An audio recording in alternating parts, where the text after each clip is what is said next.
All right, Steve McKenzie, with everyone logging on the last few minutes, I think we have quorum now. And Ryan, I think we're okay to be ready for a recording.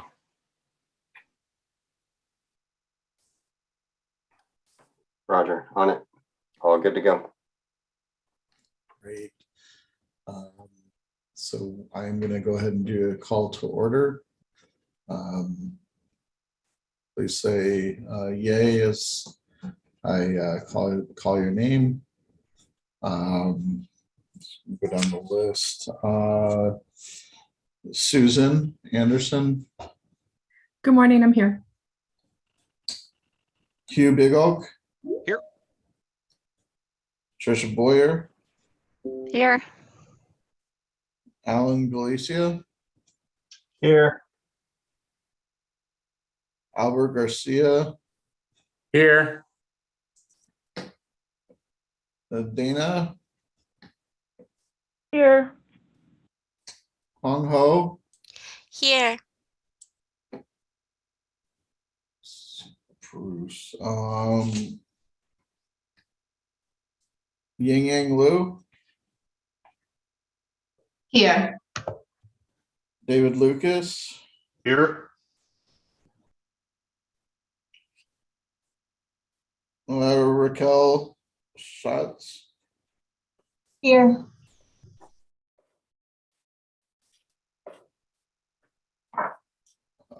Let's see. Trying to see who else is here. Christopher Wanamaker. Here. Tessa Wessel. Here. Jeff King. Here. And Faisal, are you here in April's place? I'm here. Yeah, I'm here, but not in April's place. April Okay. will still be representing McDot. Yeah. Okay, great. And April? I'm here. Here. Sorry about that. Marty Zeich. I'm here. Okay. Is there anybody that I missed in my roll call? Okay, we do have quorum, so this meeting of the MAG ITS committee is called to order. Please do mute your microphone to eliminate any feedback. And if there's a time for you to speak, you can use your raise your hand icon. And once you're called on, you can begin speaking. Please state your name and your organization when doing so. We'll move on to item number 2, call to the audience. Members of the public were asked to submit written comments related to this meeting through the MAG website. Comments may be sent at any time leading up to the meeting, but must be received at least 1 hour before the posted start time. This is the opportunity for members of the public to comment on items that fall under MAG jurisdictions, but are not on the agenda or on the agenda for discussion and not for action. Omar, do we have any public comments? Thank you, Mr. Chair, members of the ITS committee. We received no comments for this item or any other item on the agenda. Okay, thank you, Omar. With that, we'll move on to item number 3. Please take a few moments to review the minutes from the December 1st meeting, if you have not already, and I'll give you a little bit of time to look that over.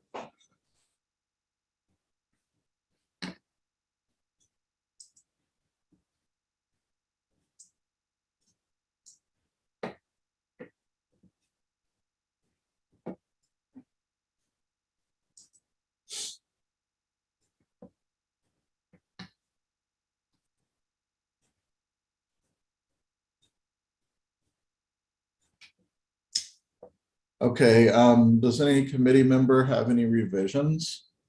Please use the raise your hand icon.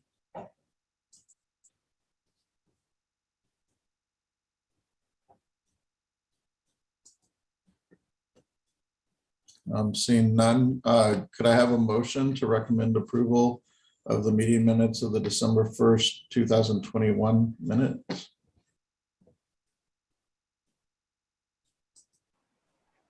David, I see your hand, and Bruce, I see yours. So we have a motion from David Lucas and a second from Bruce Littleton. When I call your name, please indicate yay or nay. Susan Anderson, Yay. Hugh Big Oak, Yay. Trisha Boyer, Yay. Alan Galicia, Yay.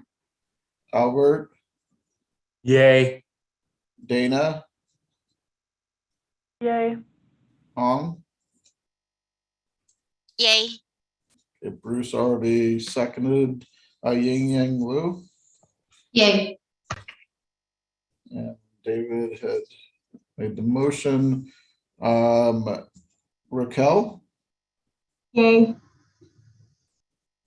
Christopher, Yay. Tessa Wessel, Yay. Marshall Regal, Yay. Mike Sutton, Yay. and Ward, Yay. April, Yay. and Marty. Yay. Great, with a motion and a second, with members pulled on the teleconference, the motion passes. With that, we're on to item number 4. The MEG TSMNO Program Manager, Jeff Jenk, will now provide updates and a report to the committee. Thank you, Mr. Chair. Happy New Year, Mr. Chair and the member of the ITS committee. Next slide, please. The first item on my report is the recognition of Mr. Faisal Salim of Maricopa Department of Transportation for his acceptance of the positions of the Director of the National Operations Center of Excellence. This position provides the national leadership in advancing ITS and TISMO. Faisal will be moving to DC and start his new position in mid-January. Next slide, please. Locally and nationally, Faisal is synonymous with Aztec.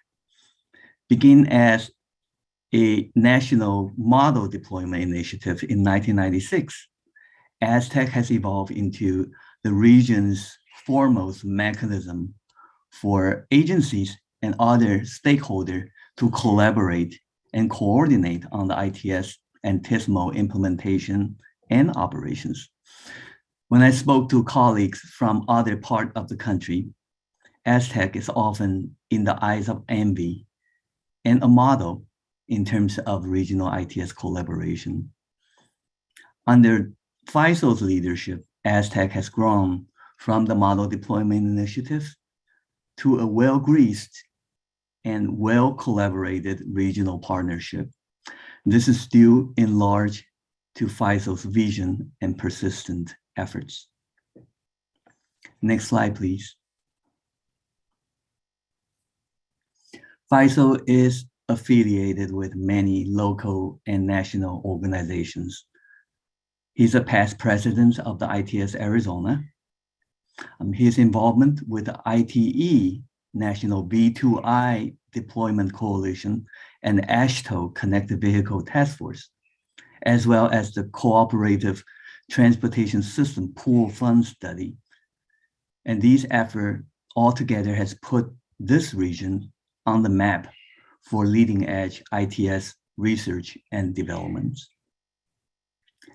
Next slide, please. Faisal has a long history or long list of the personal achievements.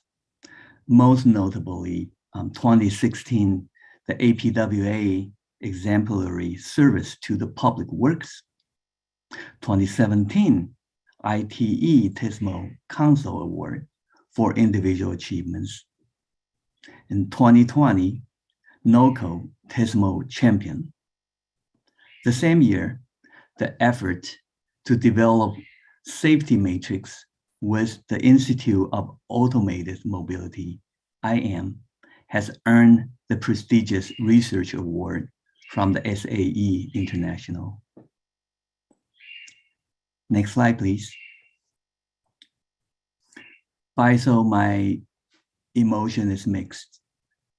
Like many of us here, I have a long professional and personal relationship with you. I think ours dated back when you joined McDot in 2000. I'm extremely happy for you for this great career advancement. You know, I will miss all the fun projects that we did together. I will miss your professionalism and your kindred spirit as a friend and a colleague. Congratulations, Faisal. Next slide, please. Miss Jennifer Todd has a conflict today, but graciously recorded the following video during her busy holiday schedule. Please play the video.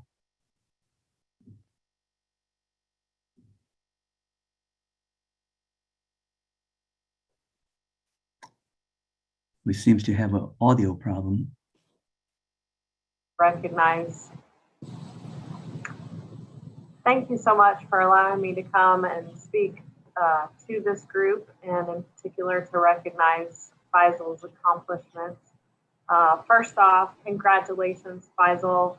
What an accomplishment, and we are so excited to see you as the Executive Director at the National Operations Center of Excellence. What a testament to the career that you have built and the recognition across the nation of the wealth of knowledge and the patience and diplomacy that you bring to this new position. It's a tremendous loss for McDOT, but more importantly, it's a tremendous loss for the region. But at the same time, we are gaining a national perspective and a national partner that I know we will continue to reach out and collaborate with on a regular basis. So I just want to say congratulations on the legacy that you have left. You have done a tremendous job in mentoring in not only myself, but also others within the region. Your patience in helping us to understand, in particular myself, and understanding the ITS world and the language in particular. Sometimes I still get tongue-tied and twisted around, but really you have done an amazing job in building the features for this region and the leadership that you provided in moving the region forward in terms of the technology and the ITS structures that we have in place today. So congratulations. I know this is saying goodbye on one hand, but at the same time saying hello in terms of your new national role. And I know that we will continue and the region will continue to cross paths as you move forward in your career and as we move forward into the future. So congratulations, and thank you so much for allowing me to come and say a few words. Thank you, Jennifer. At this point, I would like to open up to any committee member who would like to make a remark.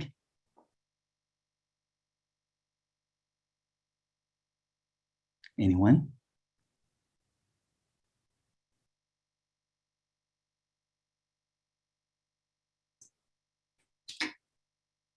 David?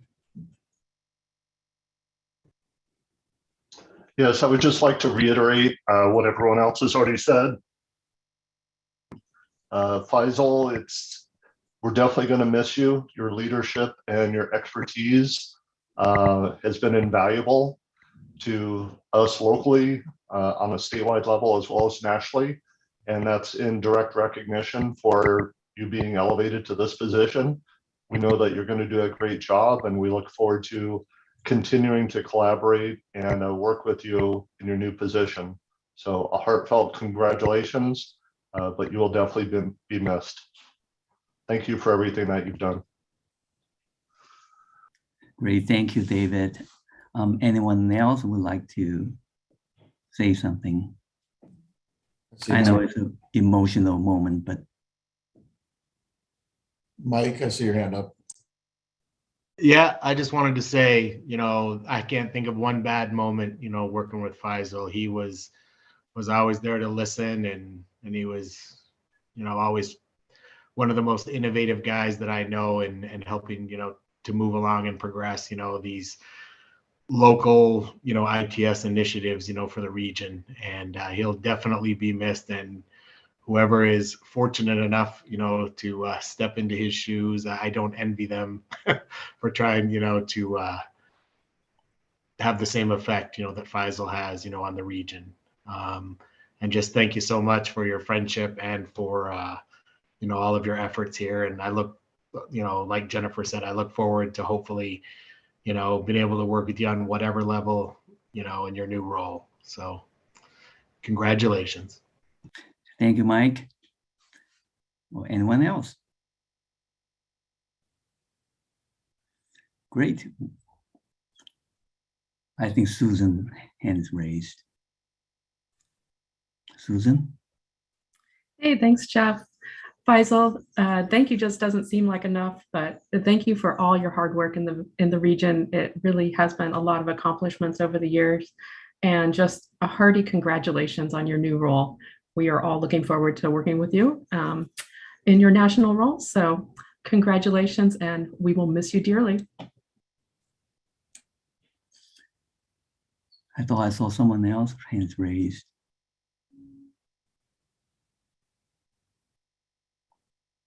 Great. With that, Faisal, this is your chance to rebuttal. Well, this is a hard one. This is tough rebuttal. I mean, we have done rebuttal, but this is hard. And I equally feel from the bottom of my heart, it's I started my ITS career in a way in this region, and I was extremely fortunate to be surrounded by some fantastic people and professionals and experts and leaders. I cannot be more humbled, and just many of you we have worked in this right now in the room virtually. We have worked together for many years. And I think whatever this region has being recognized for nationally, it has been really a collective effort. And personally, for me, as I said before, when I came, I had a little understanding and knowledge, and many of you kind of mentored me and guided me, and I remember, Jeff, you and I worked on this kiosk project very early on, and learned a lot from that. Worked on the Bell Road project with many of our partners in the West Valley. Travel information, some who are great partners on the East Side.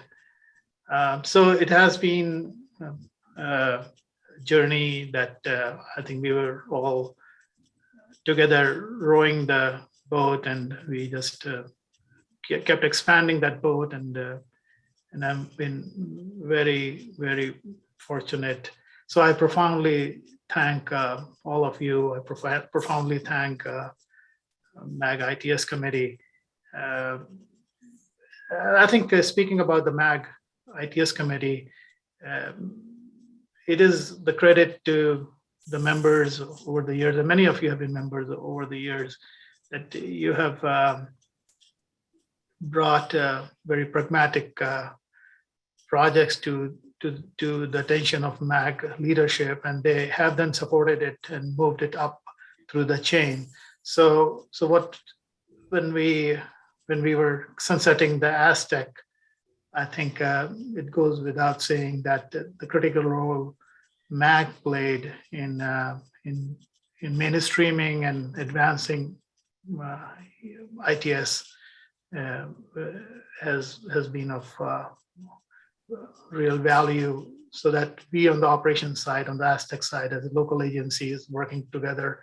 And you can see the results. I can share with you the example of in the real world at that time was Aztec did a center communications, and that was, there was no fiber, mostly on the lease lines. And I know that Mike Sutton and others from that time remember that, those Aztec stations. But then this MAG did a RCN study, and that kind of led into a concept of RCN, which then Aztec proposed for a federal grant, and then ADOT designed it.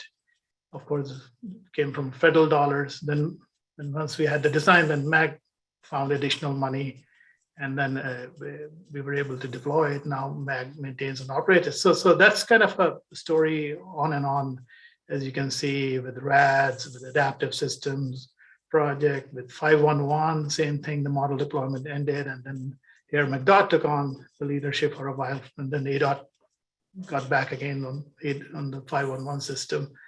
Work zone data exchange recently, the federal highway, MAG, McDOT, ADOT, we all collaborated in that grant, and we won it. ICM project, and now this emerging technologies, I think, is the future. And again, just like I said about the RCN back then, today it's emerging technologies. I mean, what MAG is taking lead in framing the emerging technologies would be the foundation for the future. And I think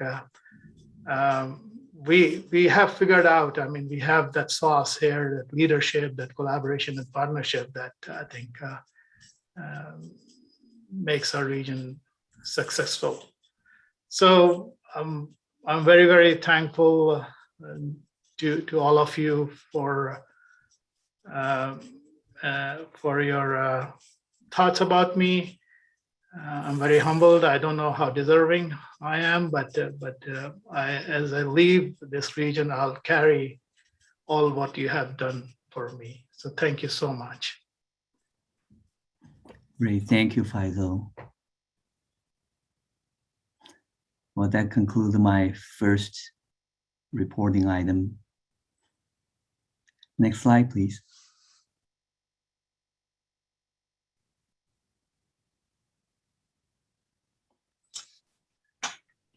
Well, this item is an update on the take that back. This item is the federal updates. I would like to invite Mr. Jeff King of Arizona FHWA Division, who has graciously agreed to provide updates on behalf of our usual contributor, Ms. Tony Whitfield, who is on her rotation mission assignment. So here you go, Mr. King. Thank you, Jeff, Mr. Chair, and ITS Committee. So last month was relatively slow with new things, but with everybody being on holiday leave and trying to burn vacation time, but I did manage to find a couple things that were of interest, at least to me as a novice to the ITS community.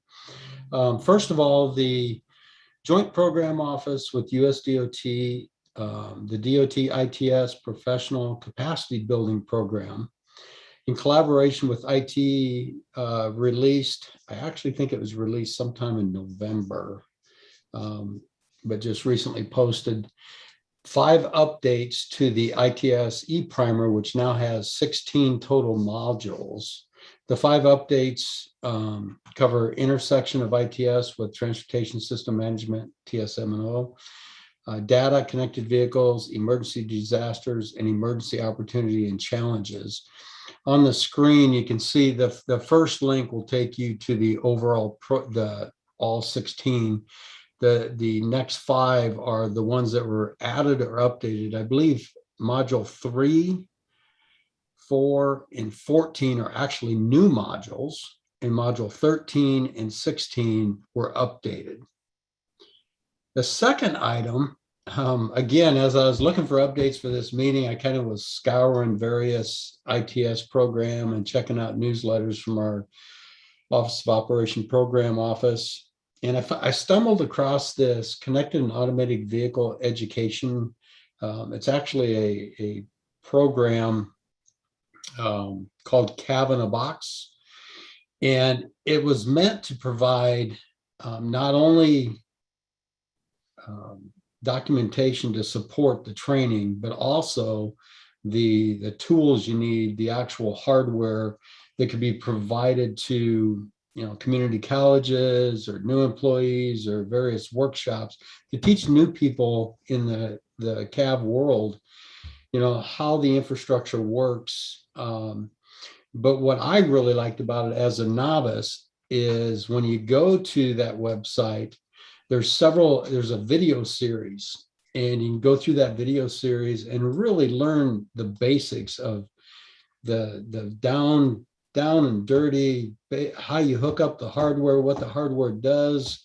I found it very interesting to me, and I think you guys, if you have new people or somebody that's interested in learn more about how it actually works and how you actually set stuff up, this is kind of a neat tool that you can share with new people to the world, as well as if you're involved in community college or tech school or training of new employees. If you go to the website, there's an email, and you actually can email the ITS program office at headquarters and request the actual kit that comes with all the hardware to support these videos. With that, I'll turn it back over to you, sir. Great, thank you, Jeff. This is a great update. This item is an update on the 2022 Tsap projects. Mr. Eric Nava is spearheading the effort. I'm trying to get the project going. I'd like to invite Eric for an update. Thank you, Mr. Chair. Thank you, members of the ITS committee meeting. This is a brief update to the current listing of projects. As you can see, we have currently 3 executed projects for the FY22 projects, and a few more will be coming probably as soon as this week in terms of notice to proceeds.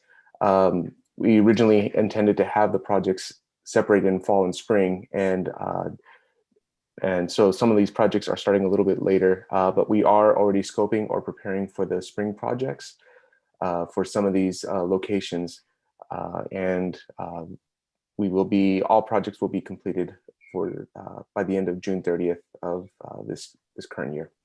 And that concludes my update. Thank you. Great, thank you, Eric. Next slide, please. This final item, I would like to provide a heads up on the major initiatives that can be expected from MAG TSMO program in the year of 2022. The first item is, first and foremost, is the study to identify the requirements for developing an ITS inventory and performance reporting system. I'm happy to report that the task order contract has been signed with the ITS on-call consultant, Kimley Horn and Associate, in collaboration with the United Civil Group.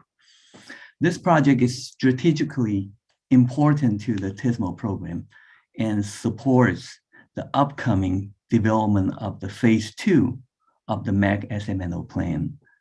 The ITS inventory data would support the gap analysis, which allows better investment decision in deploying the ITS assets.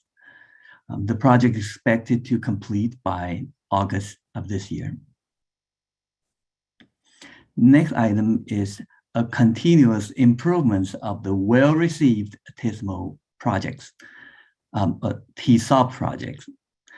MAG staff have been working hard to develop a new workflow for the TSOP, which will mainstream the TransSync tool for retiming efforts. This is a major overhaul of the TSOP workflow, which is expected to debut for the 2023 TSOP project, which is around the corner. the next item is the current ITS and safety on-call contract will soon expire on June 30th of this year. A decision has been made to extend the on-call for another year until June 30th of 2023. And then finally, a related note is that the next ITS on-call contract will not be combined with the MAG safety on-call. And the new ITS on-call RFQ can be expected sometime around the end of this year. This concludes my report, and I'll be happy to answer any questions that you might have.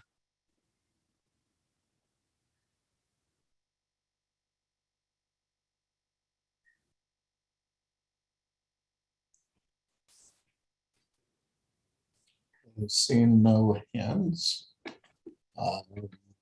we'll move on to item number 5.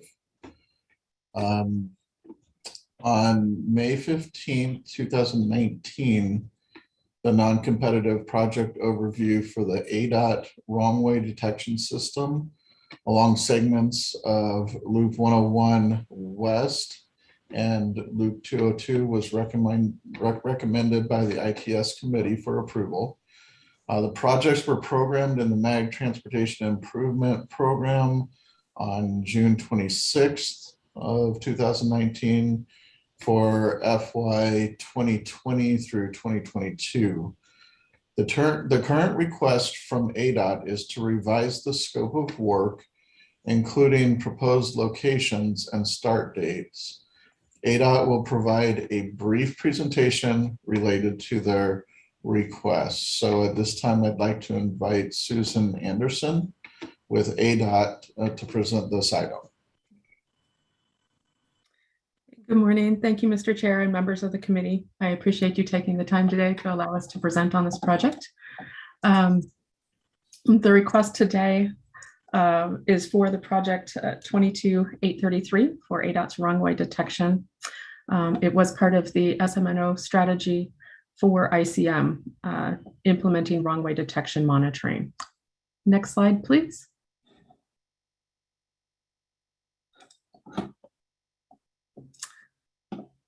As you're aware, the SMNO strategy was for integrated corridor management to assist with that and implement wrong-way detection along the freeway locations that were identified, particularly those locations of that historically had experienced high wrong-way collision activity. So next slide, please. The original scope for these projects identified the 2 highest corridors being along the Loop 101 and another segment along Loop 202. And those corridors are presented here on this graphic. And next slide, please. For those of you that remember, ADOT did come in and make a similar request last year at this time for the project 2813 scope for that had addressed the Loop 101 segment. We actually changed the scope to encompass the entire Loop 101 corridor, allowing wrong-way detection to be installed throughout the entire corridor, just essentially extending the project limits. And next slide, please. The request this time is to take that second project and actually extend do the same request, is essentially extend the project limits for the entire Loop 202 corridor. This would allow ADOT to then install thermal detections on the DMS boards throughout the corridor and essentially capture mainline detection. The next graphic, next slide, presents a graphic of what we're envisioning doing, and that is essentially installing the thermal cameras on our DMS boards and be able to capture mainline detection. Next slide, please. So the request today is to revise the scope to allow installation of wrong-way thermal detection cameras region-wide along the Loop 202 corridor. We would be installing installing cameras on our DMS locations along the entire freeway corridor at the locations with the most instance of wrong way crashes. We're estimating that would be approximately 18 sites.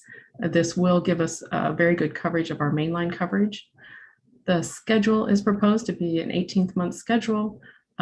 Look at that to be 6 to 9 months in procurement of the cameras, and then 6 to 9 months for installation and integration of those cameras. There would be no change to the budget. The project cost is estimated at about $18,000 per location. Next slide, please. With this, ADOT would continue to be doing our reporting on safety.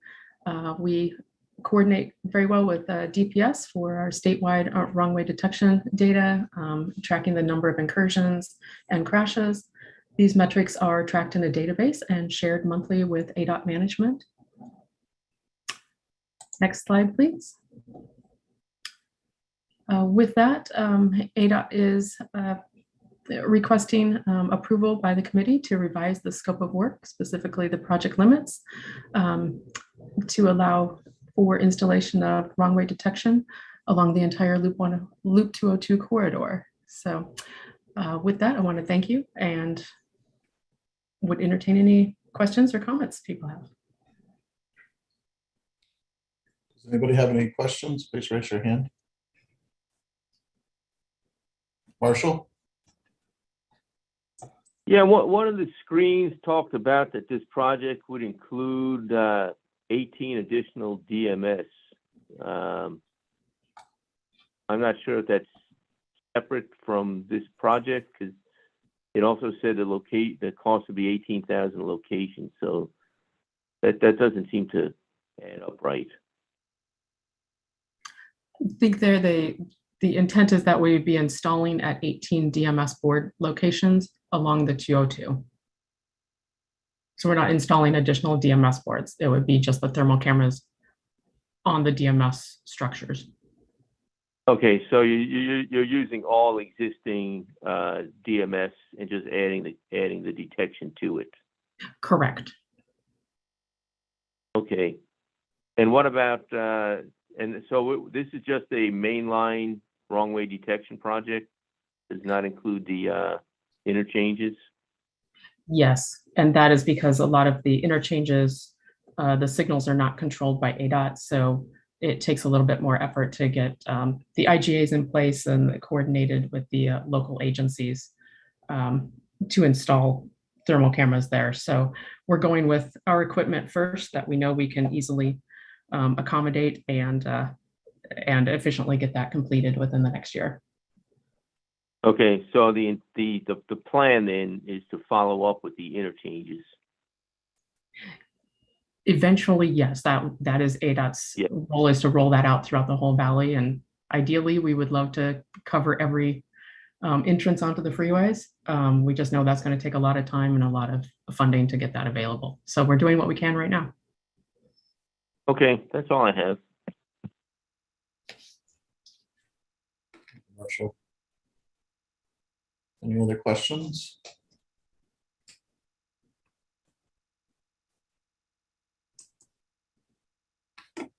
Okay, with that, could I have a motion to recommend approval of the requested project change? Please indicate so by selecting the raise your hand icon. And it looks like we have motions from Bruce and David. So we'll take that as a first and a second. I'm going to go ahead and do roll call. Please indicate yay or nay as I do so. Susan. I think I'll go with yay. Hugh. Yay. Trisha. Yay. Alan. Yay. Albert. Yay. Hong. Yay. And Bruce already made the motion. Yin Yang. Yay. And David made the second. Marshall. Yay. Raquel. Yay. Mike, Yay. Christopher, Yay. Tessa, Yay. April, Yay. and Marty. Yay. Okay, so with a motion and a second with members polled on the teleconference, the motion passes. With that, we will move on to item number 6. On May 15th, 2019, the non-competitive project overviews for 2 ADOT CCTV projects along segments of the 101 and Loop 202, respectively, were recommended by the ITS committee for approval. The projects were programmed in the MAG tip on June 26, 2019. The current request from ADOT is to cancel the projects and return the funding to project number 7, upgrade/replace FMS equipment. ADOT will provide a brief presentation related to their request. With that, I'd like to invite Susan once again to present. All right. Thank you, Mr. Chair and members of the committee. Again, another project that was approved in the original SM&O plan. These are projects 7B and C for ADOT's CCTV coverage efforts for SM&O projects 21-814 and 22-834. These were also projects that were carved out from the FMS equipment line item to support the ICM strategy. Next slide, please. As was already stated, these were non-competitive projects approved in May of 2019. Our request today, there were originally 3 projects. The I-10 project we are continuing to move forward on. However, the request today is to cancel the projects along the Loop 202 and the Loop 101, just due to the changes that have happened through the past couple of years. So next slide, please. Actually shows the locations that had been proposed at that time. First one was along the Loop 101 between Thunderbird and 7th Street, and the second one is Loop 202, I-10 to McClintock.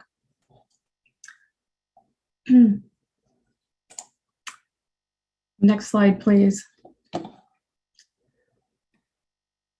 The request today is the scope originally was to install CCTV poles, foundations, and associated equipment to install CCTV locations along these segments of freeway to kind of fill in some blind spots that our traffic operations center was experiencing.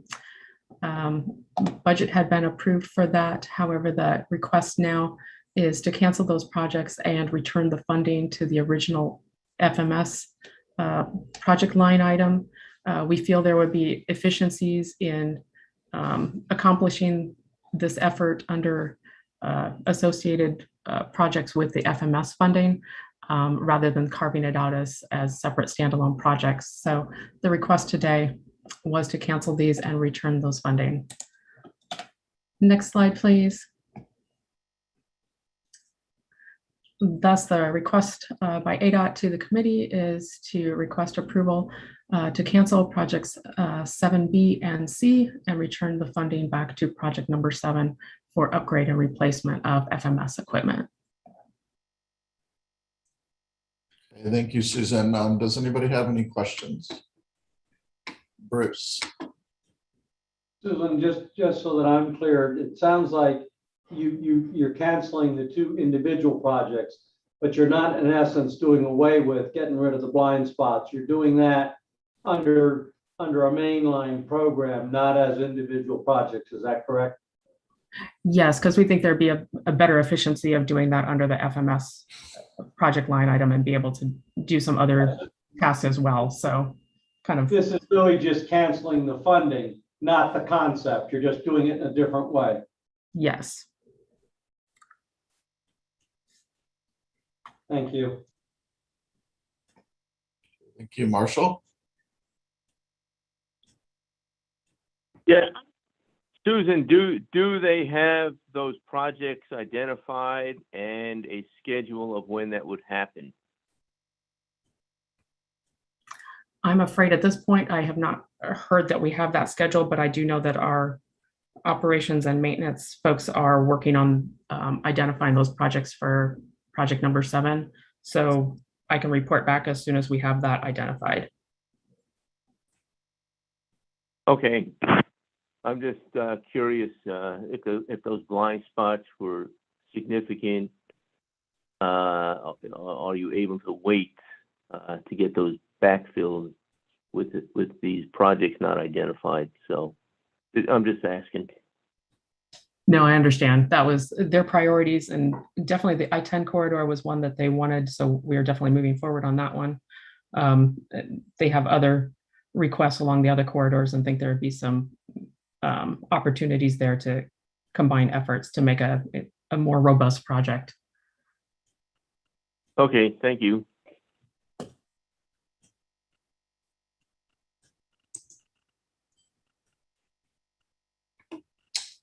Okay, seeing no other questions, can I have a motion to recommend approval of the requested project change? It looks like we've got Bruce and David again. So I'm going to go ahead and call your name, and please indicate a yay or a nay. Susan. Yay. Hugh. Yay. Patricia. Yay. Alan. Yay. Albert. Yay. Dana. Yay. Hong. Yay. We got a motion from Bruce already. Ying Yang. Yay. And David as well. So Marshall. Yay. Raquel.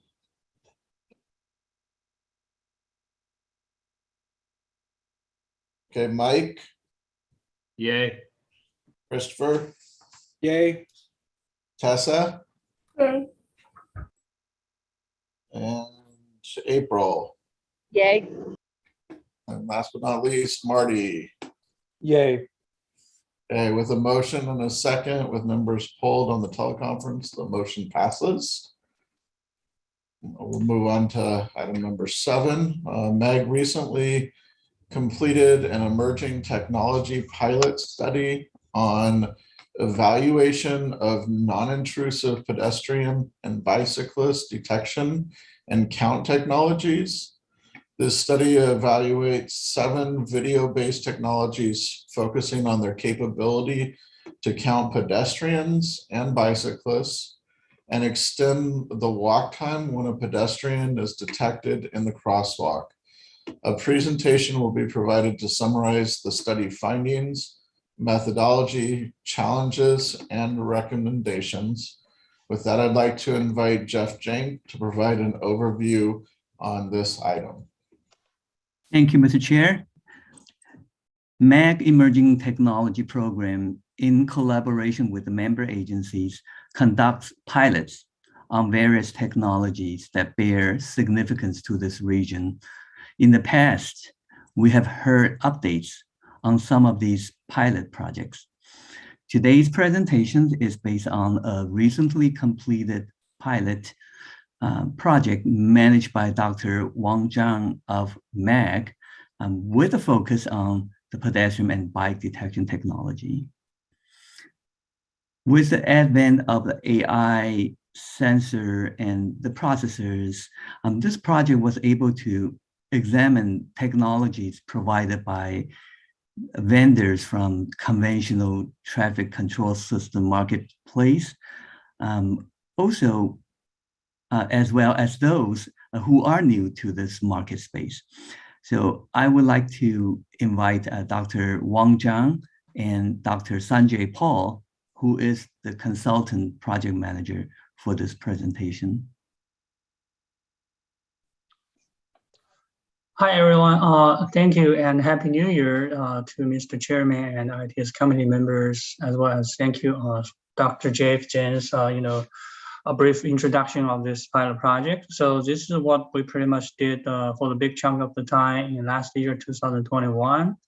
It's funded by MAC and with our consultant on board from RIP Engineering, PI as Dr. Sanjay Paul, who will be giving presentation with me today for the next roughly 25 to 30 minutes in terms of how we did this project and the basic summary of those technologies, how we evaluate their capability of detecting as well as counting the pedestrian and the bicyclist at the intersection level. I also want to mention that this project was strongly supported by City of Phoenix and the City of Tempe because physically the tests were performed at multiple intersections in their jurisdictions. We received strong support from both of them to help us, go through all the necessary steps we need to evaluate for the purpose of the study. So next slide, please. So the purpose of us conducting this project obviously has two folds of the meaningful reasons. The first is we know that we have a large portion of the elderly population in the valley. They sometimes struggle to receive abundant time of crossing our wide intersections. And let's go to the next slides. Another case is especially at the downtown area, CBD, or near ASU campuses. We sometimes observe a large portion of the platoon of pedestrians as well as bicyclists. They all try to cross certain intersections kind of nonstop during their transition to a different class. In this case, where we may not have abundant cross time given to them to safely cross the streets. So those are the two main reasons we try to investigate different technologies to see if we can potentially, detect those kind of pedestrians while they're crossing and potentially talk to the control cabinet at intersection to extend a few seconds of the cross time for them to be able to complete their crossing. Next slide, please. I think a little bit different of this pilot study as compared to other, emerging technologies pilot study we have been doing at MAC is we did not necessarily bring any new technologies from the scratch. We utilize what is available already to our valley. So as you can see, there are 7 technologies involved in this evaluation, but we did not necessarily purchase any hardware for that.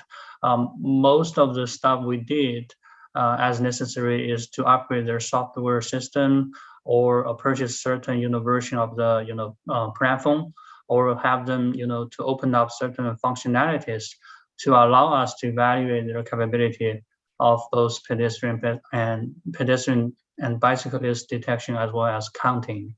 So 7 technologies were evaluated at the 5 different intersections. I will show you a map to let you guys know where exactly those technologies are located at.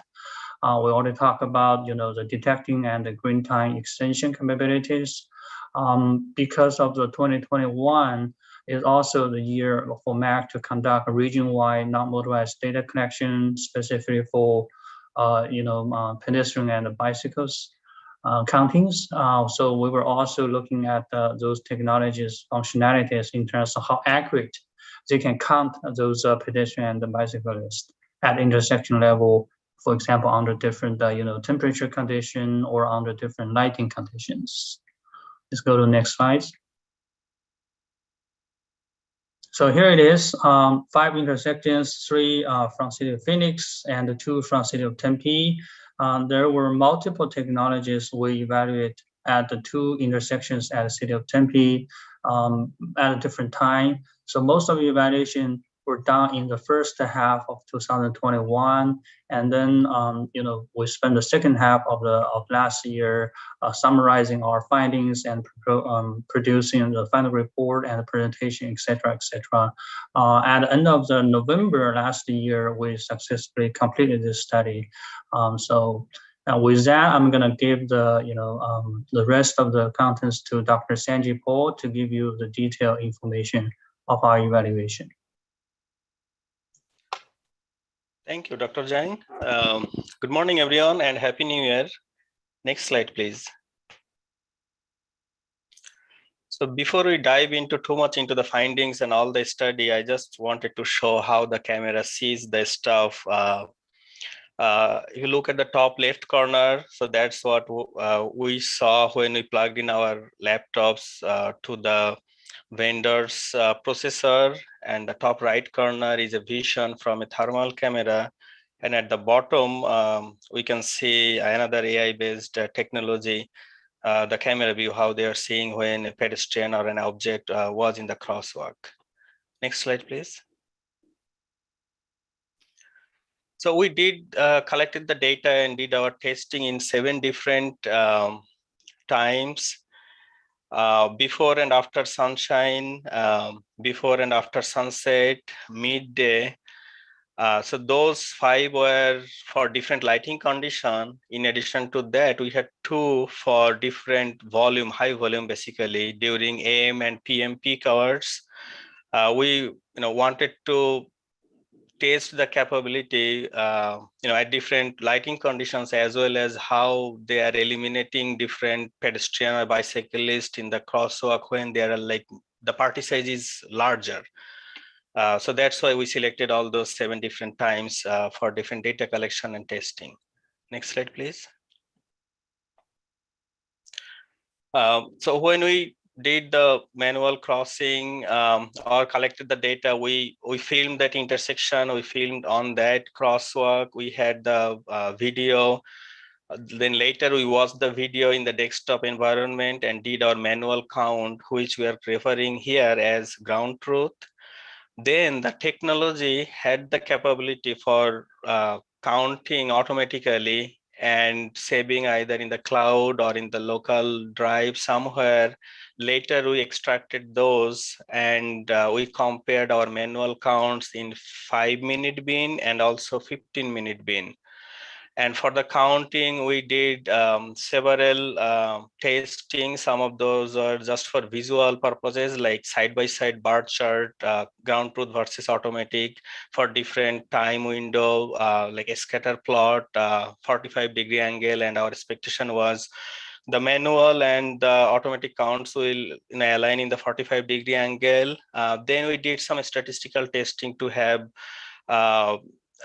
test how the technology was counting the pedestrians and bicyclists and compared with our manual counts.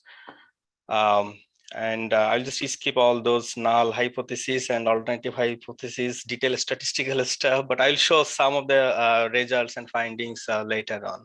Next slide, please. In terms of detection, we use average like 3 to 4 feet per second or 3.5 feet per second, and we did some research. We also talked to Dr. Richard Nassi in the southern Arizona area. We were in collaboration with Econolite, and also we had engineers from Tempe and Phoenix. So we all brainstormed and came up with 5 to 6 seconds extension when the technology detects a pedestrian or bicyclist in the crosswalk and the pre-allocated crossing time is already used up. Again, we used 5 or 6 seconds depending on different location. It was a fixed value, but we understand dynamic would be more preferred because that 5 or 6 seconds may not be sufficient for a slow moving person, or maybe a person in a wheelchair, physically challenged, or if the wheel gets stuck in the crack or something. But again, this is a pilot project, and if the technology is able to detect accurately, dynamically in that time and can hold that for 5 or 6 seconds. It can do that dynamically. It's just matter of controller functionality. And also, if we do it dynamically now, it might mess up with the progression that we have in place on the corridors at the project intersections. So again, since it is just a pilot, we tested it for 5 or 6 seconds. Again, this detection is different from the static detection or presence detection we usually use.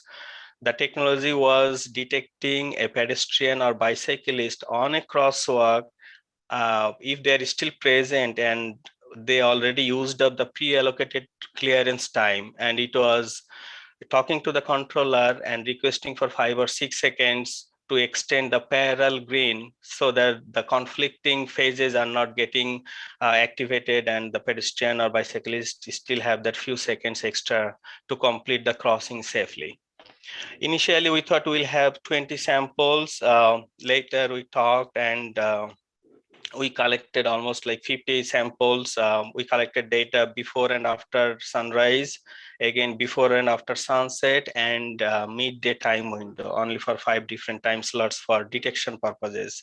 But again, for counting, we had all 7 different times. For the detection, when we crossed, so we were actually acting as slow moving pedestrian in the crosswalk, starting slow, and our intention was to be in that crosswalk after the pre-allocated time was used up, so that the detection system can pick us up and send a message to the controller so that the parallel green is extended. So that was the intention. We are acting as slow moving pedestrian intentionally. We were collecting the timestamp manually. You can see a screenshot on the right side. Then the controller has a capability. So we turned on an alarm. Alarm 16 was common for all technologies. So we had that controller log, we had manual log, and later we had the video too. So later we are combining everything together and identifying how many times a particular technology detected us, or if there is any miss or any time they missed us. Next slide, please. 3 critical things we looked at when we did the field testing. We made sure that the parallel green is not longer than the pedestrian interval plus crossing time. That means regardless who is there or not, they will get extra, or that green time basically. So we made sure that. And second one, we made sure that the turning vehicles, when they are on the crosswalk, are not being detected as a pedestrian and extending the call time, because our intention was to see how the technologies detect pedestrian and bicyclists, not the turning vehicles staying on the crosswalk basically. And the third critical item was not every time the technology was sending a call to the controller, rather when we were in that crosswalk, it was detecting us and sending the call to the controller to extend that time. Next slide, please. Now the challenges. We all know all the technologies are great. And when we see the brochures, when we talk to the personnel there, everything sounds perfect. But on the other side, we also know when we in real life, implement those, we face challenges, and our study was not any exception of that. We faced a lot of challenges, but as a team, we all worked together. Personnel from MAC, City of Tempe, City of Phoenix, and all the vendors, we worked together as a team and resolved all the challenges. As Wang mentioned, some of the equipments are new and we don't have any existing infrastructure there from that vendor. So we just rented the equipment. And sometimes the module came without any CCTV camera. So it was basically using existing CCTV camera video and serving us and giving us counting for pedestrian and bicyclist, by using their own algorithm. So we had to film that crosswalk for certain times, send that video back to those people. They are running their algorithm. And when we felt comfortable, we kept the CCTV camera locked at the same angle and did our field testing for the detection and actual counting. And from Tempe, David and John, they were super helpful. They let us log that camera at that particular angle. And sometimes, we are not able to use the city network. So we had to use the PoE and cellular network. And since the vendors are not accessing the city network, we had to change the IP address, of that controller and camera. And our partnering agencies are super nice and trusted us actually, and let us do that for the testing period. There are some leading time with the IT department. Again, that's usual. We face that.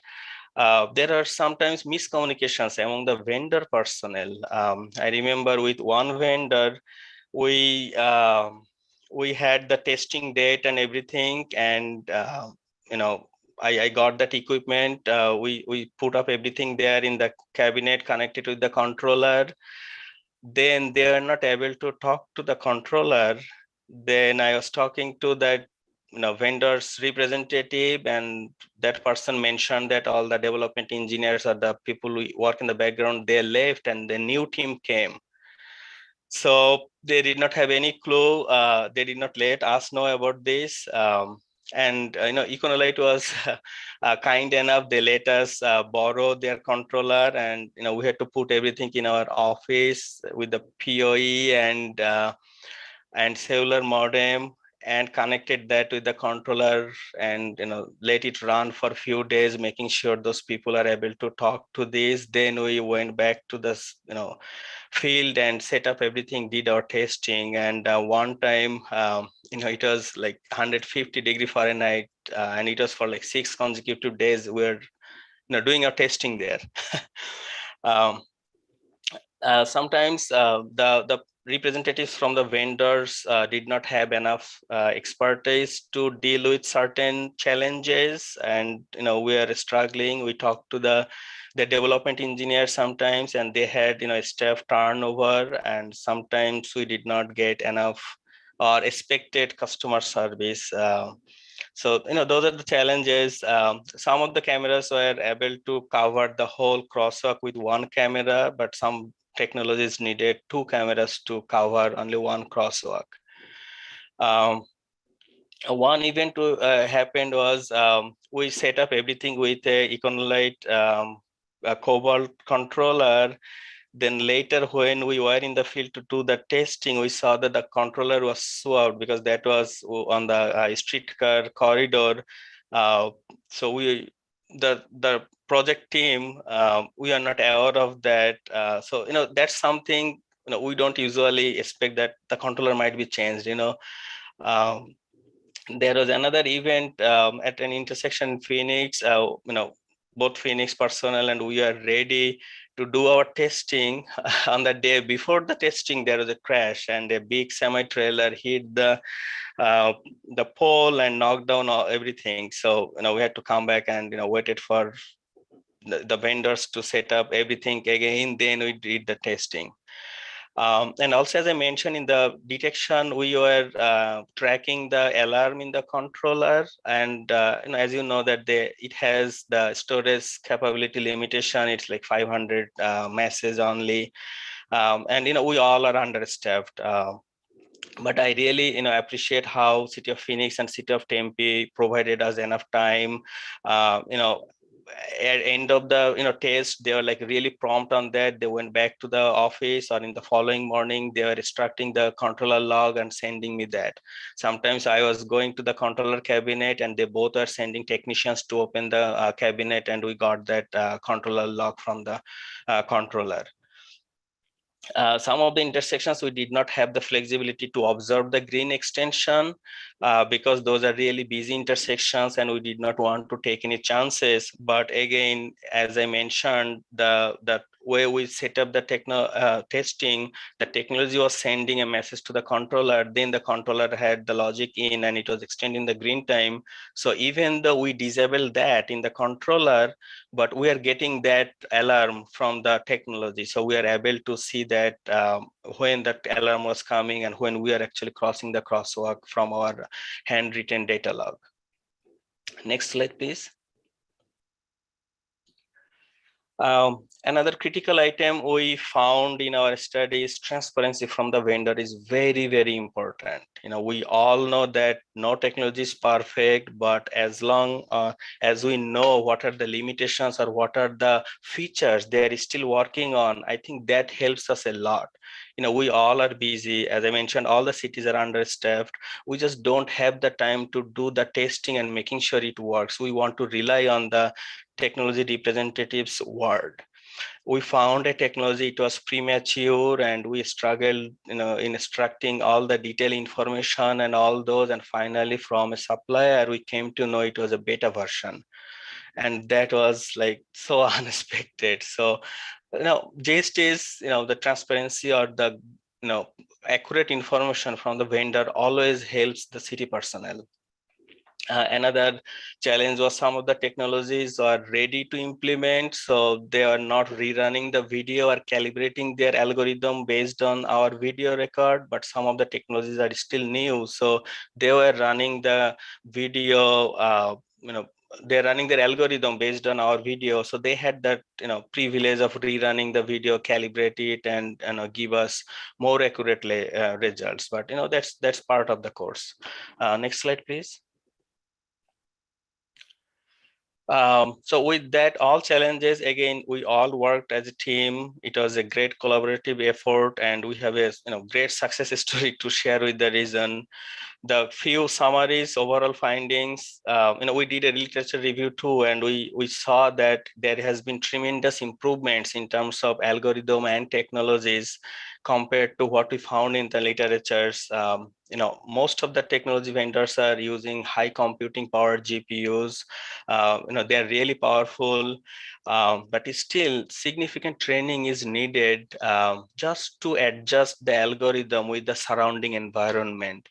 I mean, we are still in that area. We cannot just go ahead and install a technology and say it will work, great. We still need to do some kind of, testing or calibration, making sure it works the way we expect. Again, some of the technology had the capability to cover the whole crosswalk with one camera, but some others needed two cameras. Overall, the technologies or their platform can give us some other analytics like TMCs, ATSPM, AADT, wrong way detection, and all the traditional other analytics like count and different graphs and all those. Then some of the technologies have advanced bike ped focused features such as walking and biking speed, the pedestrian delay at the crosswalk, and also they were able to track the trajectories actually with that lat long locations. Next slide, please. Here you can see on the top left corner a heat map. If you will, it's really easy. Once we know the categories, it's easy to create those, but we all are busy, right? We deal with our complaints, public complaints, we deal with our maintenance stuff. So we don't have that time to sit and create that kind of graph, even though it's easy and we can do that. But once these features are available from the vendors, that actually helps. That makes our life easier. And at the bottom picture, you can see it's dynamically, it's tracking the trajectory of a pedestrian or bicyclist. And this kind of feature is really important both for operation and planning purposes. As Dr. Zhang mentioned, he's doing all the data collection, to support the active transportation area too. So if we have this kind of feature, we can see whether people are using like designated crosswalk or crossing the road from anywhere or from somewhere a lot where we don't have a crosswalk. So that might be a location where we need a hawk or something, right? So this kind of advanced feature actually helps both operations, safe operations and the planning purposes. Next slide, please. Overall, pedestrian counting was great, but the bike detection, I think that area still needs improvement. So overall bike detection was a challenge based on the data we found out of 7 different technologies in this study. And again, we already talked about the cooperation and transparency from the vendors. And the feedback we received from both City of Tempe and City of Phoenix, their personnel mentioned it would be nice to have these following features like red light running feature, vehicle pedestrian near miss collation or near miss identification basically. Then erratic driving behavior, like wrong way is one of those. Some of the technologies have those features and some of them don't have, but it will be nice to have all of these. Then, jaywalking and also emergency vehicle preemption. Next slide, please. So those are the all high level findings. Now a little bit deeper findings. Again, as I mentioned, 45-degree angle, scattered plot, top left corner figure. It's easy to see how the ground truth and automatic counts are acting. The closer the dots are to that 45-degree angle, the better basically. And in the bottom right corner picture, it shows that side by side simple bar chart, but again, it is really easy to see visually for different time windows like before and after sunshine, AM, PM peak, midday, and before and after sunset. So we did this kind of really simple but very useful graphics to visually see how the technology is performing both with the 5-minute granular data and also more little bit aggregated 15-minute data. Next slide, please. Yeah, here is A through G, all those 7 different technologies. Out of those 3 were overcounting, and overcounting could be for 2 reasons. One is a false positive overcounting, and another one is multiple counting, means when the technology is detecting a pedestrian or bicyclist once in that crosswalk, it was assigning a unique ID. Then the system drops that object, then picks up again, then assigns another unique ID. So basically the same object or pedestrian or bicyclist were assigning multiple IDs, and the technology or algorithm was not there yet to identify only unique number to count them only once, rather they are counting like multiple times. So when we reviewed all those detailed data and watched the video, going back and forth, we talked to the vendors, development engineers, software engineers. They really appreciated all the honest feedback, and they really appreciated the effort basically. And that was really helpful for them and also for us. We are seeing what's going on there in the background instead of just believing what data they're giving us. Then some of the technologies were also undercounting when there is a big party size. Another technology had like beta version that we're testing, we're not aware of that. Then the supplier mentioned that, oh, that's a beta version, it's not ready yet. So with that, next slide, please. So here is like the more detailed like pedestrian and bicyclist. Some of the technologies are able to detect or distinguish between pedestrians and bicyclists, but some of the technologies are like counting those at the same category. Like whoever is in that crosswalk, that's like one category. So not all the technologies had that capability to distinguish between pedestrian and bicyclist. Sometimes the bicyclists we saw, they were counted as pedestrians, and also sometimes the bikers while walking with their bikes. So that's another gray and trick area. We found issues there too, and overall bike was undercounted, but only one technology overcounted a little bit. But again, once you look at the volume, it's really small. It's really hard to make any specific decision with bike detection. But overall, we saw they have room for further improvement in terms of bike detection and counting. Next slide, please. Now with the detection, again, this detection is different from the static detection. We were acting as that test person and intentionally walking slow, or started late and walking slow, so that we are still in the crosswalk after the pre-allocated clearance time is used up. And in the bottom left corner picture, you can see one of my colleagues crossing the crosswalk. So we had that video, we watched that, then we had the controller log, and we had our manual log. And later, when we matched all of those, we knew which technology is missing, how many at different time windows. Here is just an example from a technology. How many total samples are there. By sample, I meant how many times we crossed that crosswalk in that particular time of day testing period. And how many times they missed or picked up us. Next slide, please. So overall, there is still false positives and false negatives, but there is tremendous improvement, I should say, when you compare with the literature review. The network communication issues might impact the detection because we are using the cellular component in terms of cellular network. In terms of detection, we felt comfortable with 6 technologies out of 7, but we think one technology needs further improvement even in terms of the detection. But overall detection, we are happy with all those technologies. Next slide, please. So verdict, out of all these 7 technologies, when we combined both counting and detection, 4 as a green dot came in that target area. We felt really comfortable, and 1 needs some work. They are on the edge, and couple of technologies, we talked to them, we worked with them, we explained what we did. They really appreciated our feedback.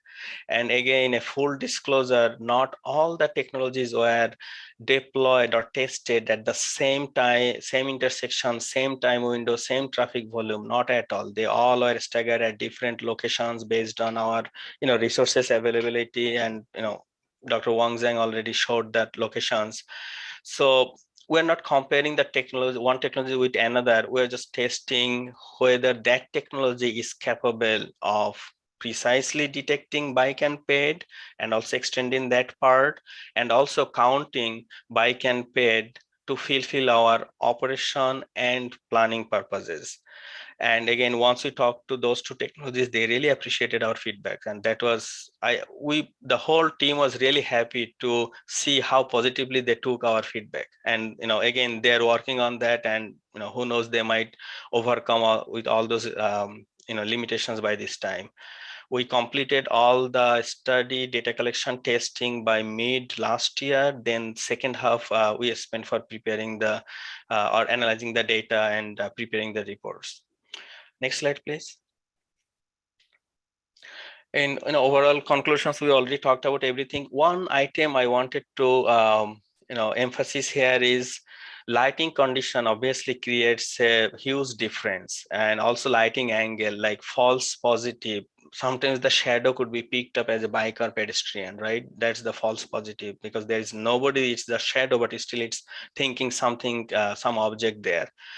And also appropriate training to the algorithm. I mean, our suggestion is, yes, we trust all the technologies, they are good, but they're technologies, they need some kind of adjustment. So once we deploy any of these, let's do a quick review of the data and check with the reality how they are performing. I think that makes a huge difference. Then detection zone. I mean, as we all know, when we have a lot of people walking in the crosswalk, and now we have COVID. So even though they are not maintaining 6 feet, but they are staggered. So they may not all cross using the crosswalk designated path. So we suggest the virtual detection zone should be wider than the detection zone. And also sometimes the angle was in a way that even though the pedestrians like bottom of knee portion is on the detection zone, but the technology was not picking up as an object. So let's say if a crosswalk is like 14 feet wide or like 10 feet wide, let's make it like 20 feet, another 5 feet on both sides, and make it a wider detection zone so that we have more accurate or reliable counting by that technology. And again, those are technologies, even human eyes are not perfect. So the more we can help that technology, the technology will be more reliable and will give back us the more reliable data. Next slide, please. Here, feedback from Simon and Eric from City of Phoenix and David Lucas from City of Tempe. They give us good feedback. They're really happy with those projects. but again, without their help, it would have not been possible, to complete this or make these projects as successful. But we're really happy that they were happy with that project. They gave us so much insights that was also helpful from both consulting side, the vendor side, and also here you can see a message, by participating in this emerging technology pilot, not only the participating agencies are being benefited, but all the agencies are being benefited. So yeah, we received positive feedback basically from our partnering agencies. Next slide, please. Again, that being said, it was a great project. It's a successful project, and all these key members helped with this project. Dr. Wang Zhang was our PM from MAG. Then personnel, Shu Yao Hong, Dr. Jeff Zheng, Dr. Vladimir, they all were with us with the project. Then an intern was there with us from MAC, Shiming San from City of Phoenix, Simon and Eric were there. They were with us when we were doing the testing in 115 °F. Simon was in fact one of the champions when we initially developed the scope. Then David Lucas and John Huang from City of Tempe, they were super helpful. I know bugging David when I was in the field and calling him. Then Ignacio Robles, he's a technician with lead technician with City of Tempe. He was super helpful. Then my colleague Shubhankar, Mark, and Rajan and Richard, they were with that project, helped us to complete that project. Then our special thanks to Eric Gansoli, who is the field engineer with the Econolite, super helpful, and he saved our life. Then Dr. Richard Nessie. With that, I would like to hand it over to Dr. Wang Zhang. Sir. Thank you, Sanjay, for the presentation. I just want to wrap it up by saying a few words. I think initially one of the most important goals for this pilot study was just to test the multiple technologies to see whether it is feasible to realize such functionalities. I think we achieved that through this effort. And second of all, I think we learned a lot about the counting accuracy or counting capabilities of different technology at intersections. So we learned a lot about that. And the third, probably the most important of this effort, because we call it as a pilot effort, is to you don't really learn a lot of things until you really put on hands work on it. And that's what we learned through the entire, this study was that you really need a really close collaboration, between the vendors and the city staff and the researchers or evaluation, whoever does the evaluation. We all need to work really closely to realize such functionalities.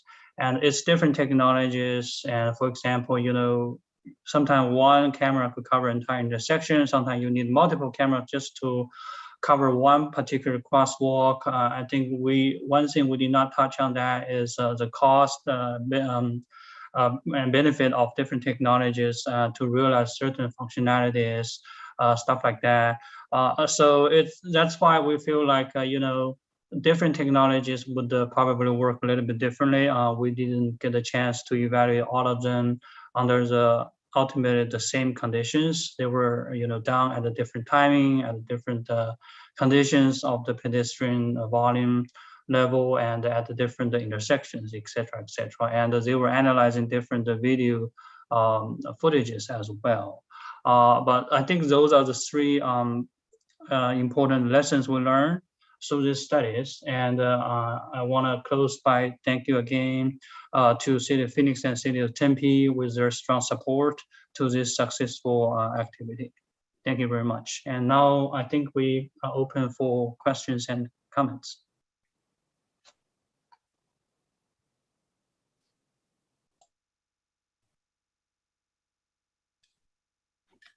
You have a question? Yeah. So Wang or Sanjay, do you have a plan to share the detailed report with us? Yes. So we are still in the last, scramble of finalizing our final report. That's been under our, final review and final modification and editing. So that should be available very soon. So that we will be certainly like to share with all of you. whoever is interested. Do you have do you do you have plan to share those product, the name and the, like for example, which products require additional hardware, which product only require installation of software, just use the PTZ camera. So the question is, I'm thinking about PTZ camera, you can only point down to one corner and can only, yeah, the view is very limited. And just want to see the difference between if the company use their own product, probably that will help to improve the accuracy. So just want to see more details about the study. Thank you. Yes, for certain details, we already included in the final report in terms of, for each technology, the coverage, the version of the software, what is being evaluated under this study. Those are the details already included in the final report, so you can find those details. However, we also understand, technologies evolve really fast. What we did in last year, 2021, may not apply in this year or may not apply to their other products they may offer at this point. So I think, what we're trying to say is, we evaluate those technologies with a certain versioning, with a certain hardware and software versioning they made available to us. So that's why we evaluate. And those are the details that have been included in the report. I don't know if Sanjay wants to add anything. You covered it. Thank you. Yep.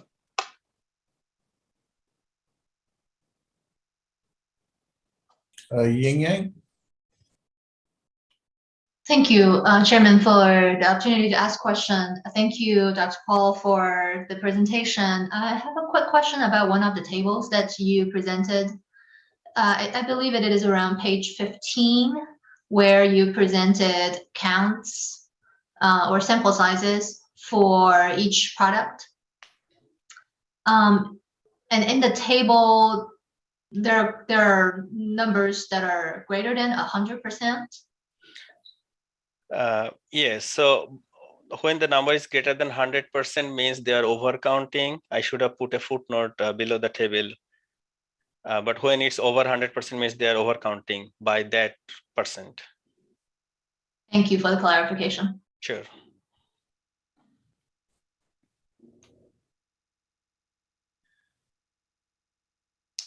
Dr. Jenk, you have a question too? Yes, I think I have a comment to make that while I'm excited of seeing these AI-based technology getting into our conventional traffic management, control system space, but I also noticed that it comes with a new requirements that has some implications to the operating agencies. For one is that that phrase training, we know how long does it take to set up a video-based detection system. It should be within a day, right? But with this AI-based system, they are all based on machine learning and all that. It takes time for them to see all the potential scenarios to get trained to perform the job. So I think between this pilot and other emerging technology pilot that also use AI-based technology, and we're hearing things like a week, 2 weeks, or longer. So that is one comment. Another thing is really the implication of this is that it takes that long to set up, but then there's the questions, because if I've heard Sanjay correctly, that literally that training is to this particular view that the camera is set aim at. And so if there is a substantial movement of the camera got knocked out of alignment, for instance, or you have to kind of find a new, so you lost your luminaire arm and you have to mount it at a different location, that's subject of the entire, training all over again. So but for ongoing maintenance, I mean, the question back that the algorithm is learned at the moment that you stop the training, but what else might have changed in the roadway, the features and the configurations that require the subsequent training, which is going to be another week or 2 weeks. So, I mean, that's kind of new challenge to the operating agency.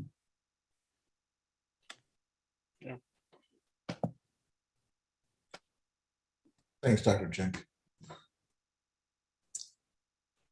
I am not seeing any other hands up at the moment.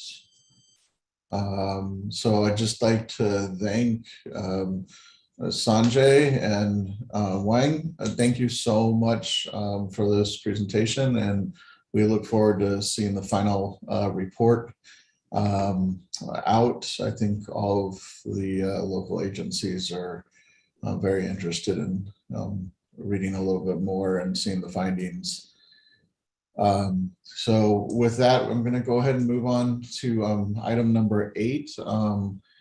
Do we have any member of the ITS committee that has any topics or issues of interest that you would like to have considered for discussion at a future meeting? If so, indicate by raising your hand.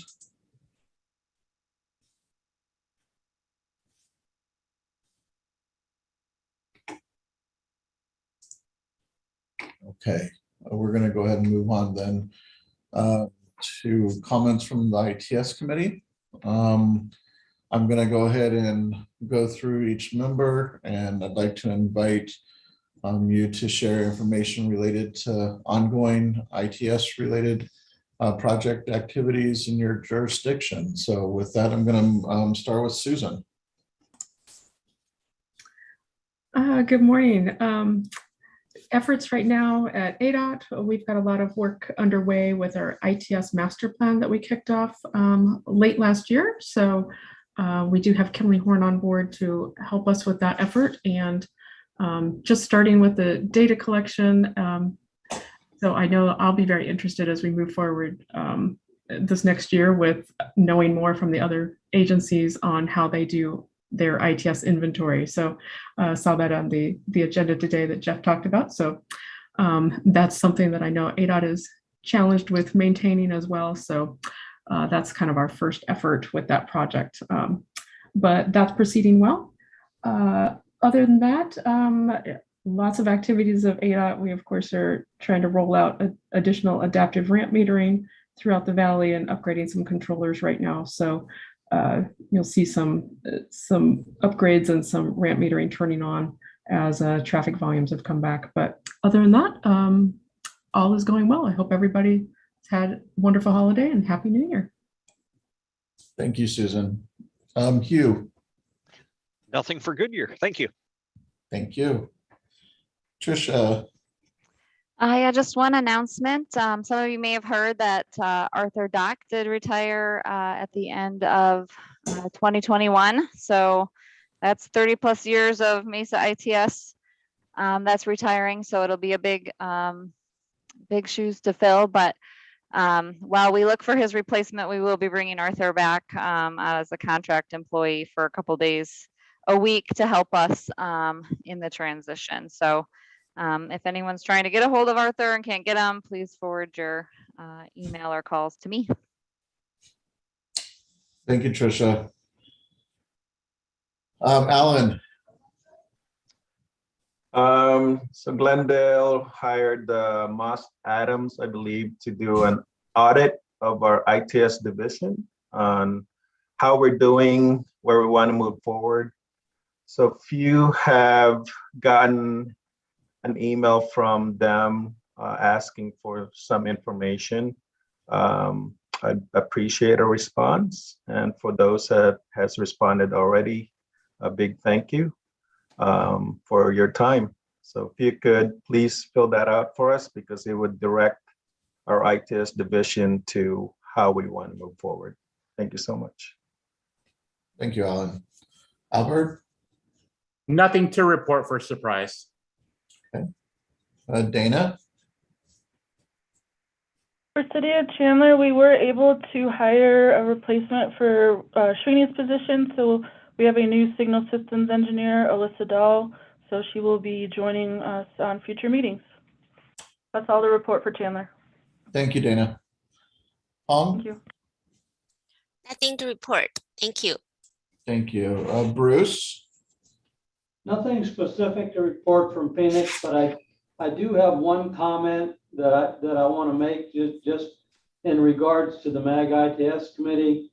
At a previous meeting, we had a discussion in terms of a recommendation that we put forward, that we paused the meeting to get an official ruling, and it was determined that the motion was okay, and then that regarded the how we were our recommendation to how to consider how the projects got funded. And I knew it was very intentional to be just consider that it was not our authority, but I found it interesting that when it went to the next committee, that motion was not presented. It was not in the documents. And I understand that, you know, MAG had their recommendation, which absolutely is their prerogative, and it is, but I was a little bit disappointed that the MAG ITS committee motion did not actually get presented, or at least it did not in the presentation material. Okay. Thank you for that, Bruce. David? No update from Tempe. Thank you. Okay. I'm actually next on the list. So for City of Peoria, we actually just finished out a fairly large fiber project up in the Estancia area. There was new conduit put in. A lot of it was existing conduit, but we were filling in. It was about a 2-mile section up in the Estancia area. It's actually given us connection to a signal that it's a TI along the Loop 303 that since the inception of that TI, we haven't ever had COM to. I'm happy to say that we do now, and we will have communication to 2 new signals that are coming online in the next 4 months or so up in that area. So we were happy to expand our fiber network. We're also finishing up, we purchased What's Up Gold to monitor our communication network, and that's moving along nicely, probably 90% complete, and will help us to keep a better eye on just the communication network and any outages that occur. We've also updated our ITS inventory. We've always just kept a spreadsheet.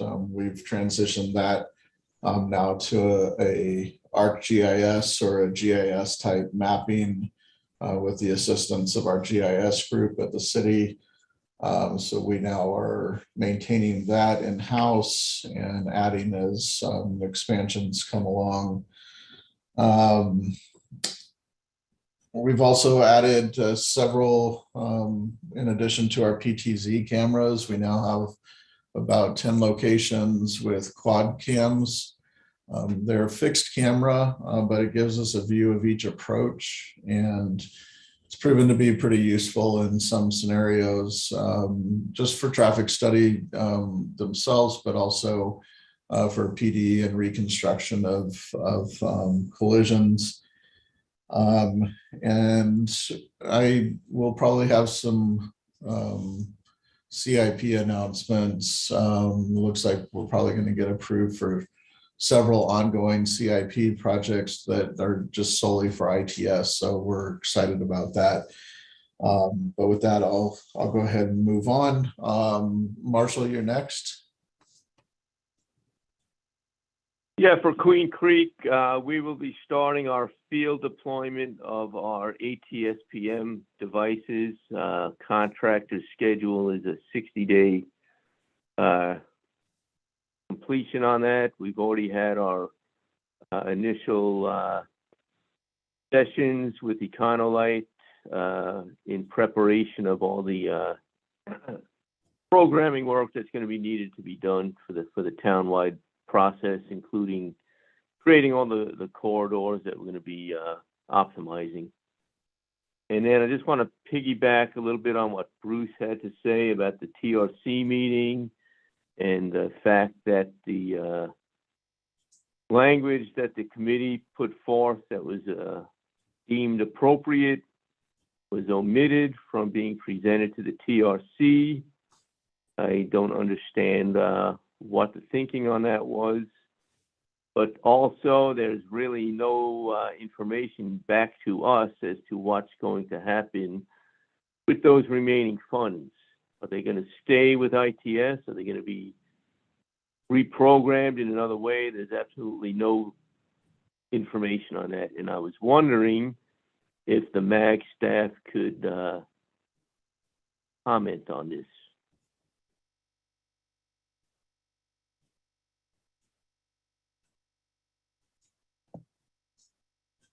All right. Marshall, thanks for your comment. I know Patrick Stone, our TIP supervisor, program supervisor, is also online. And so I don't wonder if Patrick would provide a response to this. Or maybe not. He may be off. Let's see.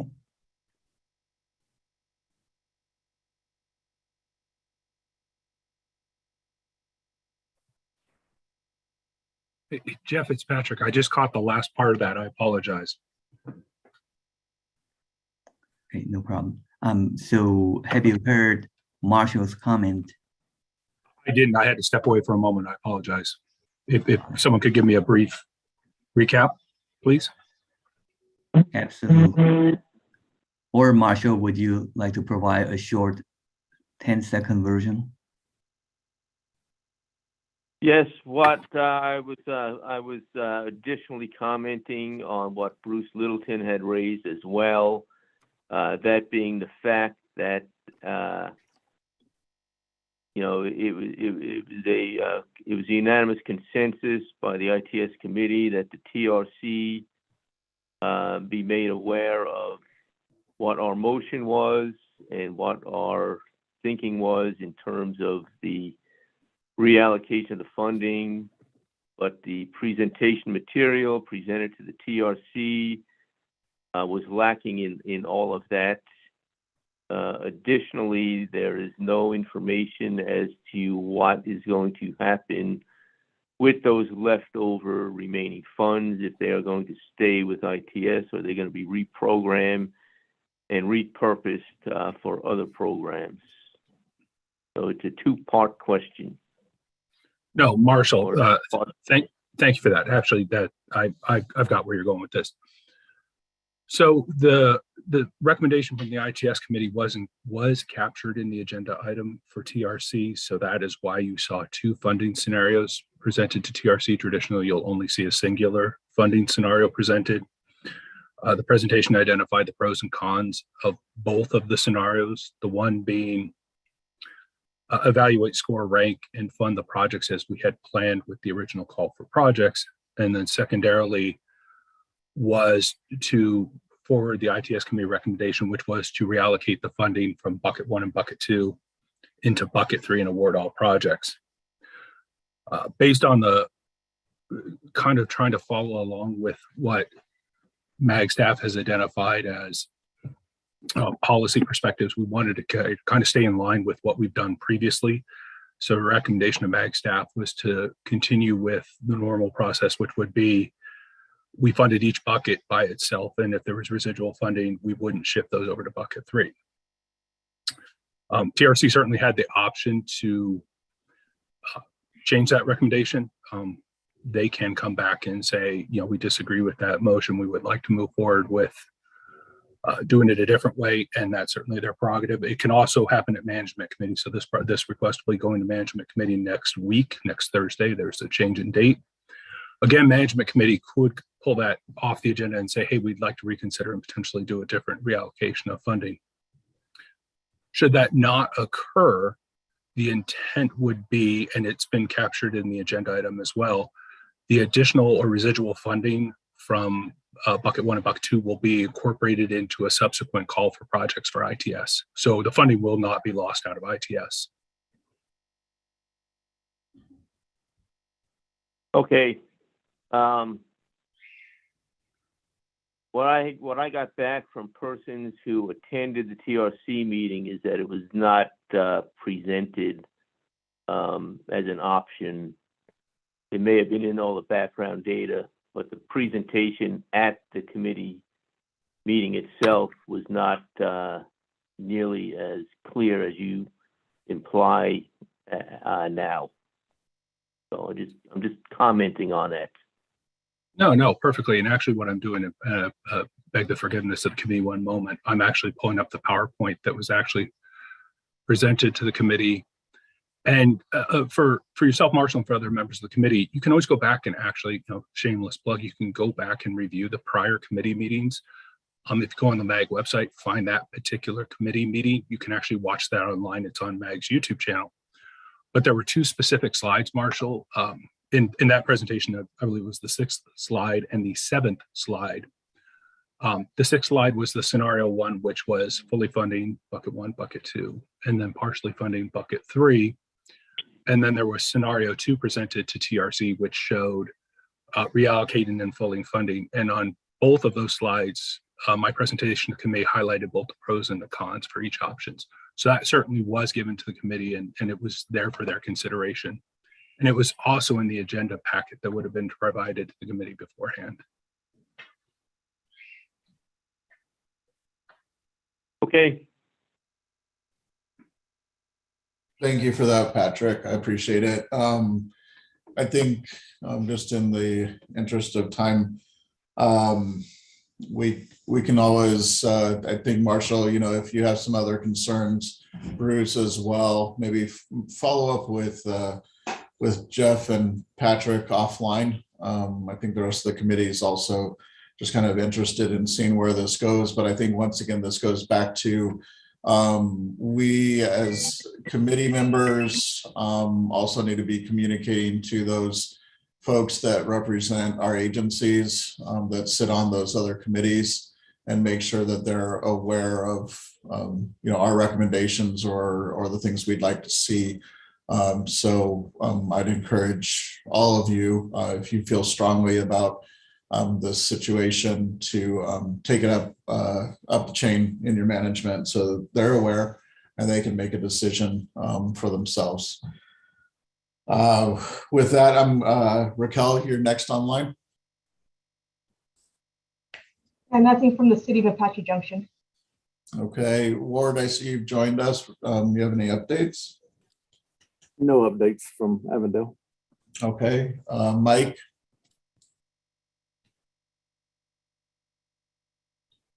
No report at this time.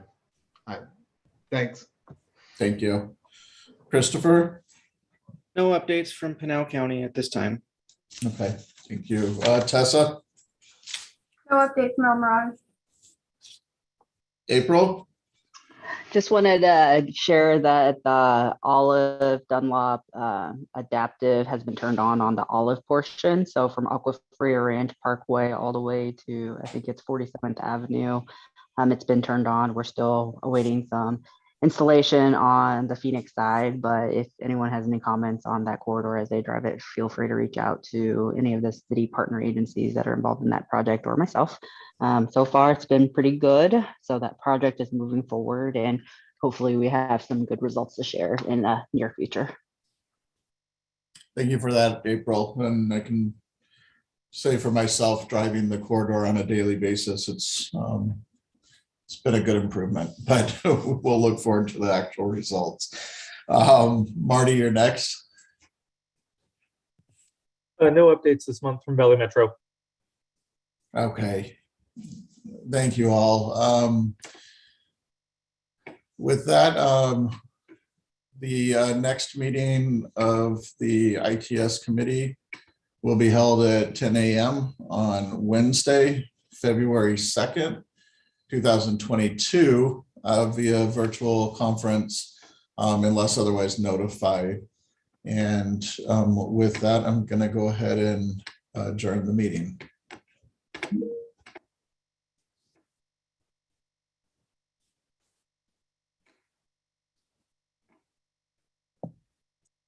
Thank you. Thank you.